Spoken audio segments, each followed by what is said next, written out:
അപ്പൊ ഈ മുഹൂർത്തം ഞാൻ വളരെ സന്തോഷത്തോടെയാണ് സ്വീകരിക്കുന്നത്.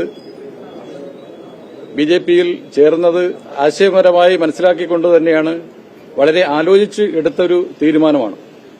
നിങ്ങളോട് എനിക്ക് പറയാനുണ്ടായിരുന്ന ഏതാണ്ട് 42 വർഷക്കാലം ഞാൻ ഒരു പാർട്ടിയിൽ പ്രവർത്തിച്ച ആളാണ്. ആ രീതിയിൽ നിങ്ങളെല്ലാവരും എന്നെ കാണാതെ ഇന്ന് തൊട്ട് ബിജെപിയുടെ ആശയങ്ങൾ ഉൾക്കൊണ്ട് നിൽക്കുന്ന ഒരാളായി കാണണമെന്നാണ് എനിക്ക് ആദ്യമേ പറയാനുള്ളത്. ആ പാർട്ടിയിൽ നിൽക്കുമ്പോൾ രാഷ്ട്രീയമാണ്. ആ രാഷ്ട്രീയത്തിൽ നിന്നുകൊണ്ട് ചെയ്യേണ്ടതായ കാര്യങ്ങളും പറയേണ്ടതായ കാര്യങ്ങളും ചെയ്തിട്ടുണ്ട്. അത് 1-ാം തീയതി 9 മണിയോടുകൂടി അവസാനിക്കുകയാണ്. ഉണ്ടാവാനുള്ള സാഹചര്യങ്ങളെല്ലാം ഞാൻ നിങ്ങളോട് 2-3 ദിവസം പറഞ്ഞതാണ്. ഇപ്പൊ ഞാൻ ബിജെപിയുടെ ആശയങ്ങൾ ഉൾക്കൊള്ളുന്നു, മോദിജിയുടെ ആശയങ്ങൾ ഉൾക്കൊള്ളുന്നു.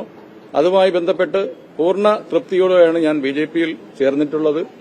ഇനിയുള്ള കാലം ബിജെപിയുമായി ബന്ധപ്പെട്ട് പ്രവർത്തനങ്ങൾ ഏറ്റെടുത്ത് പ്രവർത്തിക്കുമെന്ന് മാത്രം പറഞ്ഞുകൊണ്ട് തൽക്കാലം ഞാൻ നിർത്തുന്നില്ല. കൂടുതൽ കാര്യങ്ങൾ മറ്റ് യോഗങ്ങൾ തീരുമാനിച്ചിട്ടുണ്ട്. ഒരുപാട് കാര്യങ്ങൾ പറയാനുണ്ട്.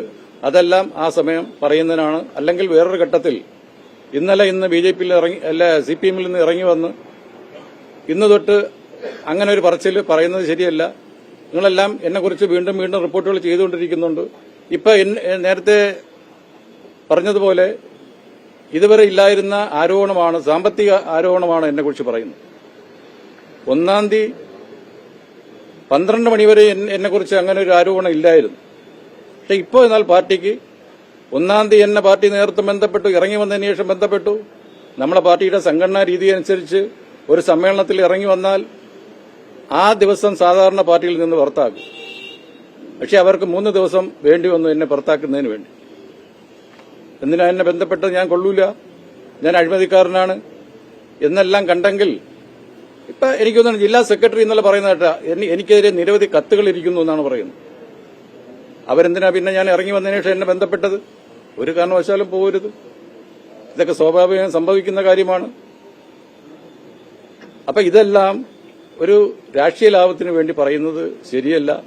ആ പരിപാടിയെല്ലാം നിർത്തിക്കൊള്ളണമെന്നാണ് എനിക്ക് പറയാനുള്ളത്. കൂടുതൽ കാര്യങ്ങൾ എനിക്ക് പറയാനുണ്ട്. സഹകരണ മേഖലയിലെ കാര്യങ്ങൾ എനിക്ക് പറയാനുണ്ട്. മംഗലപുരം ഏരിയയിലെ സഹകരണ മേഖലകളെക്കുറിച്ച് പറയാനുണ്ട്. ഞാൻ എടുത്ത നിലപാട് എന്താണെന്ന് പറയേണ്ടതായിട്ടുണ്ട്. അതെല്ലാം പിറകെ പറയുന്നതാണ് എന്നാണ് എനിക്ക് പറയാനുള്ളത്. ഒരുപാട് കാര്യങ്ങൾ നിങ്ങൾക്ക് പറയാനുണ്ട്.